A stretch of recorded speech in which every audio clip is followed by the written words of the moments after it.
bá nírú ọkọ̀ Priscilla yẹn ní tó jẹ́ pé rẹ̀ lọ́mọ ẹ mú wálé owó tí ẹ̀ nìjẹ́ kárí tí mi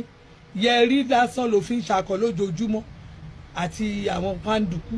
ìwọ̀n wá lójoojúmọ́ ìwọ̀n jẹ́ ká mọ̀ pé ẹ kíní kan rè àwọn kan rè ẹ wo kíní tí mo wẹ̀ ẹ wo kìkì ẹ bàtà ẹ wá gé ẹ gègé ẹ wá pa ẹ wọ́n fi ń ṣakọ ìwọ tí wọ́n fi gbogbo àwọn nǹkan tó wọ̀ tó fi ń ṣakọ. ẹ̀yin èèyàn wa ìyá tí a mọ̀ sí ọba ńlá tí ó jẹ́ godmother Lizzy ti tẹ́lẹ̀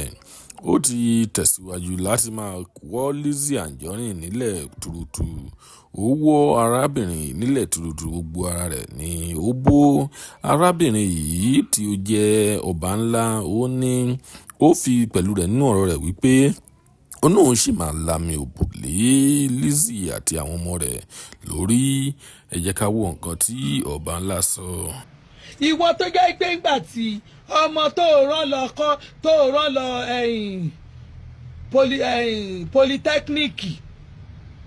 àbí kọ́lẹ́ẹ̀jì lọ́mọ lọ tó ṣe graduation lásán graduation tá a rí láàrin èrò tó sign out tó a rí láàrin èrò inú yàrá inú studio ló ti ya fọ́tò inú studio ló ti ya fọ́tò ẹ wá gbé wá fún wa ó fi yẹn wọ̀n wá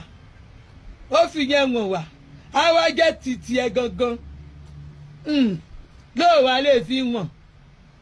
kí ló ń ta ẹ lára kó yé kanra ìkanra ẹ ti pọ̀ jù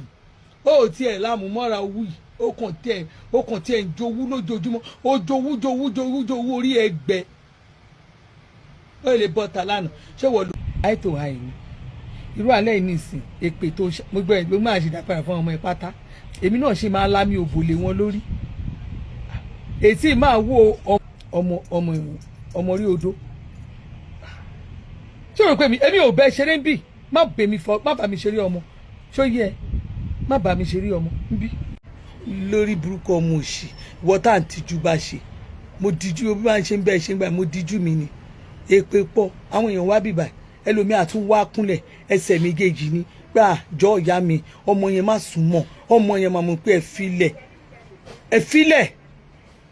filẹ̀ máa tún bẹ̀ mo tún bá àwọn èèyàn ṣe kìíní ìwọ lẹ́nu ẹ kóró gbá lẹ́nu ìyàlájà ẹ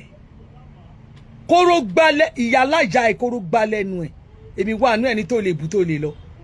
wàláhì tán bá ń sọ mí ní fiẹ́lẹ̀ èmi ló ń bá ké ẹgbà ta ni àwọn ta ni látọwọ́ ta ni èmi ò ní rárá bùkàn fún ẹ bíbá ìyá ẹ tọrọ jẹkú ní sẹ ìyá ẹ ó tọrọ jẹkú ní bámú ìyá ẹ tọrọ jẹ ni ìyá ò ní nǹkan kan ẹni táwa mọ̀ gẹ́gẹ́ bí ìyá ẹ tí gbogbo àwa táwa mọ̀ ní Owódé Ajílété Owódé Sábó jáǹjúwe Owódé Sábó Owódé gáràjì ìyànà Adó ìyànà Láàrò gangan ká wá mú Ajílété Òkè Ọ̀dàn gbogbo bẹ̀ yẹn ẹni táwa mọ̀ ní ìyá ẹ nìyẹn ẹni tí gbogbo òlù táwa mọ̀ ní ìyá ẹ nìyẹn ìyá ẹ dẹ̀ ni ijó òkú ẹ wà ń bẹ̀ èmi wà ń bẹ̀ mo dénú yàrá tá a sì yẹ ẹ sí tí yẹ ẹ kú sí tó bá jẹ́ ìgbà yẹ ó dùn mí báyìí pé kámẹ́rà àwọn kìíní ti wà dáadáa ń gbà yẹn ìyá ẹ èmi ò máa gbé live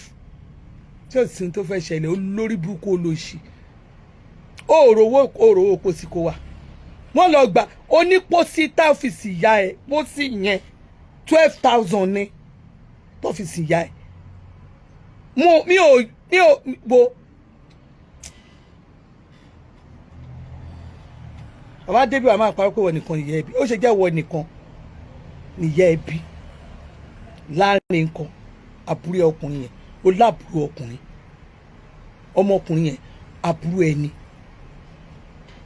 ó sì wà lówódé ọmọ yẹn sì wà lówódé ọ̀nà ìdíròkò